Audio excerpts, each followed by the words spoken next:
that is the ultimate satisfaction when you really accomplish what you want to do, not what everybody else wants to do. So just Yeah. keep pushing. So what do you think it means to be a good man? What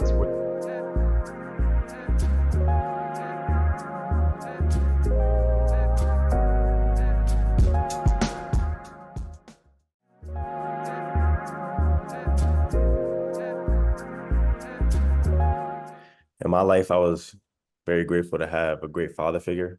So he taught me the proper ways in my eyes on how to be masculine without it being, um, toxic or negative in any way. So I wanted to speak on, how my father taught me and how, when I was younger, some things I just didn't understand and they were very difficult. But as I got older, I learned that, those things were necessities for me to become a very, man, like a man who's in control, a man who's like has his emotions under control, who can lead and do it.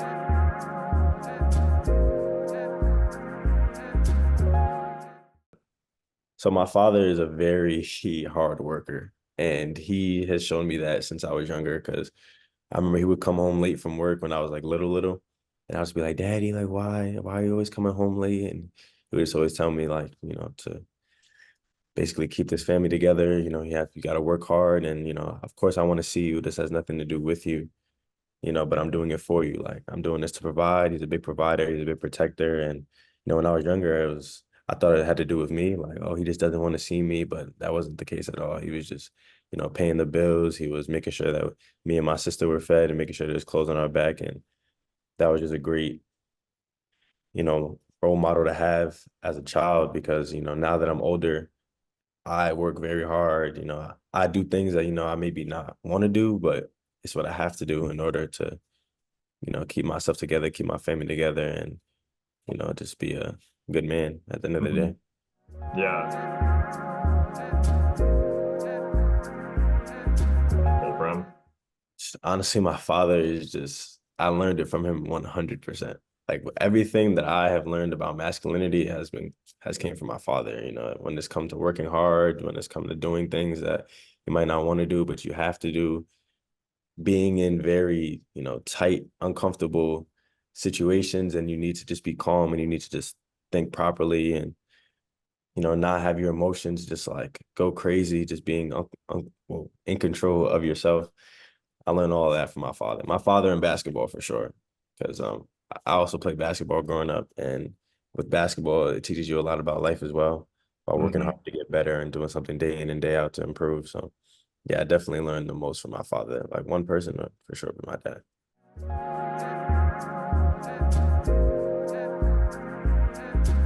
'Cause it sounds easy, but a lot of people don't do that. Especially a lot Hmm. of men nowadays, they let their anger control them and they just have these, I don't want to say tantrums, but I guess they are like temper tantrums and they just, can't control their anger and they just go crazy and they do things that they regret after the fact. And I would say that's the biggest difference with me because I'm calm in every situation. It could be the world is ending. It could be something as simple as like I drop an egg on the floor. It's like I'm just calm at all times. Like I don't let my anger take over me at Hmm. all. That is something that I don't see in a lot of men nowadays because I see a lot of men get angry. I see a lot of men do irrational things and just simply because they can't control their anger or their Hmm. sadness. And they just, have these outbursts of craziness. Yeah. And that's what I would say the biggest difference is just controlling the emotions.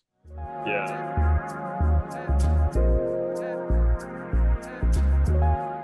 So I usually separate it with two things. I usually separate it with things that I can control and then things that I can't control. And if it's something I can't control, I just give it to God. I'm a big person on God. So I just give it to God and just, take a breath, calm myself down. If it's things that I can't control, I just, dissect the problem and then just figure out ways on how to figure those issues out. Because, there's a lot of issues that people go through that, takes up so much mental energy, so much mental space.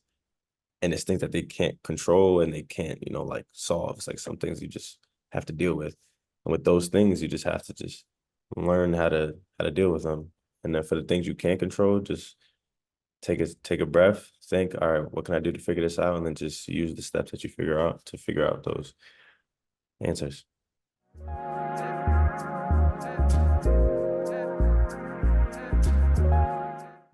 So I used to struggle with that.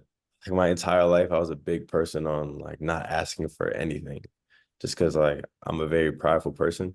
So I would think that, oh, if I would ask for help, that's me like giving up or me like not being strong enough.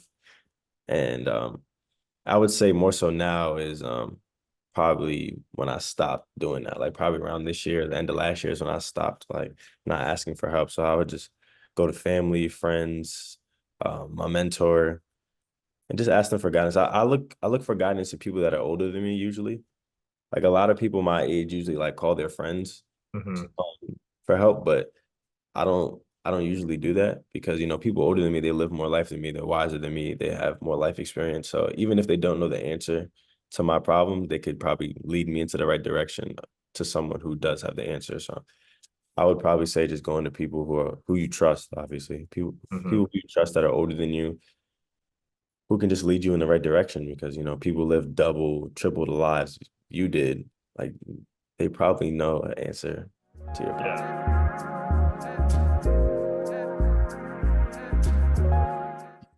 Man, Mr. Harris genuinely like changed my life for real because I was in a very dark place when I was in school. So when I went to Lincoln University, I was around the wrong people and I was doing things I shouldn't have been doing. My mental health was very bad.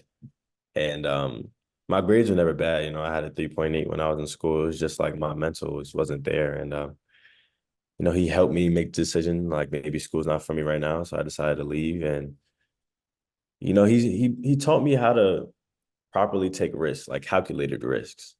So I was in school because, I didn't want to pursue the entrepreneurship slash content creation that I'm doing currently because I didn't think it was possible, basically. And Mm. he just put it in my head like anything is possible. You just need a plan. And we constructed plans. At first my goal was to start a vending machine business and I did it in 3 weeks. And at first I was like, oh, maybe I can start it in a couple months. He's like, no, you're gonna do it in a month. And I ended up doing it in 3 weeks.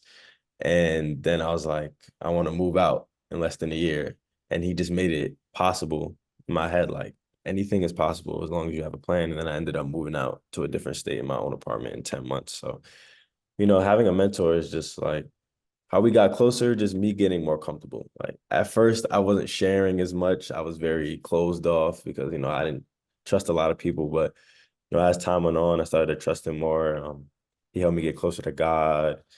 So I would just say, if there's a person in your life that you feel comfortable around who has helped you so much, just be honest with them with your problems, be honest with them with your goals, with, your dreams, because they can help you get there. And this is a prime example. He's the one that helped me get on this podcast right here. So it's just, yeah, just being honest, being comfortable, and just being true to yourself for sure. Hmm. Health. Ooh, it was a roller coaster. So when Yeah, I and I'm was sure it wasn't a straight line up. I'm sure it was no, not at all. Not whatsoever. So I started at Lincoln and my mental health, like I said, wasn't there. Mr. Harris, we ended up making the decision that, school wasn't meant for me at that time. So then I went home and then that's when I told my parents. And my parents, they were not happy about it because they're big on like school, school, school. So my mom was crying and my dad, like we had a very, very difficult conversation. Like he was just saying like, oh, don't ask me for anything and stuff like that. So there was that little stage. So I ended up sleeping on my aunt's couch for, a couple months. And I would just wake up at like 5 in the morning. I would go to sleep at like 9, wake up at 5 in the morning. Um, look for a vending machine logo that I can make the cold calling and building a website. And then, 3 weeks went on and I started the business. And as I started that business, I didn't have a car. So then thankful for my mom, she ended up helping me get a car. And then as I got a car, I was running a business and then I was working 2 jobs. So I was working 14-hour days. And then in the slight free time that I had, I would drive all the way to New York because I was in New Jersey and my vending machine was in New York. So, I was sleeping on the couch. I was working 14-hour days. And then in the slightest free time I had, I would go to New York and like fix the vending machine problems, hmm like stuff like that. So it was very, very difficult, like my back was always hurting. I wasn't taking care of my hair properly, and like my hair was falling out. I wasn't in the gym, so I dropped like 15 pounds. I was eating once a day. But all that to say, like the hardest things happen right before a breakthrough. And that's just what I was thinking the whole time because, when I bought my vending machine, before I bought it, I tried to buy it from someone in Connecticut. I drove all the way to Connecticut and I ended up getting scammed for Mm, $500. And I barely had money at that time, so I had to just figure it out. And I remember after I got scammed, I sat on the couch that I was sleeping on, and my aunt was just like, "What are you gonna do? What are you gonna do?" And I was like, "TT, honestly, this is the lowest I've ever been in my life, and all this means is it can't go any lower. Like I can't go any lower. There's no such thing as worse from right now. So the only place to go is up. Like that was always my thought process. I was just like, only place to go is up. I'm at rock bottom, so only progress is gonna happen from now on. And it did. Like the vending machine started making me money, and I started making money from my jobs, and then before you know it, in 10 months, I'm in my own apartment. I ended up selling my vending machine business, actually, made profit off of my business and everything, and moved to a new state. And this is, the best that I've ever felt in my life. And now I'm just focused on my content creation and, building my personal brand. And last year was just, like just seeing what I was capable of. And it was very difficult, but I got through it. And yeah, and that's what brings me here right now. So yeah, like that. so I'm currently working on my content creation on, Instagram, TikTok, and YouTube. Um, all Trey fake on all platforms, TreisFake. And it's more so like motivational type videos, and I'm probably gonna add some fashion stuff in there. I'm just gonna mix it up, but those are the two that I'm working on currently, and a message that I want to say to the world. Like I said before, just keep pushing. Things are very difficult, and I'm a big person in sticking to your truth. And we have one life to live, so I'm not gonna live someone else's life that they want from me. I'm gonna live my life.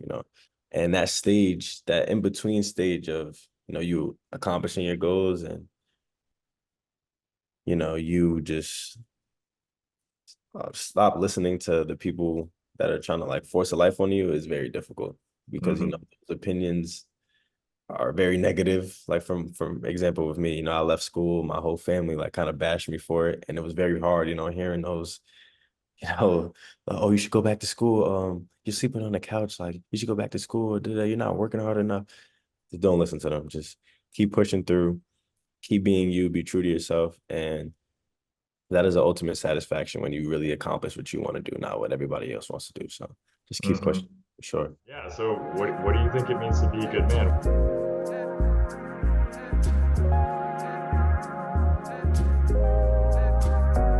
I don't think there's a single definition. Things that make up a good man are just things that make up a good person. Someone who's honest, someone who's decent. You're also willing to express yourself in a healthy way, and you're in touch with your emotions as well.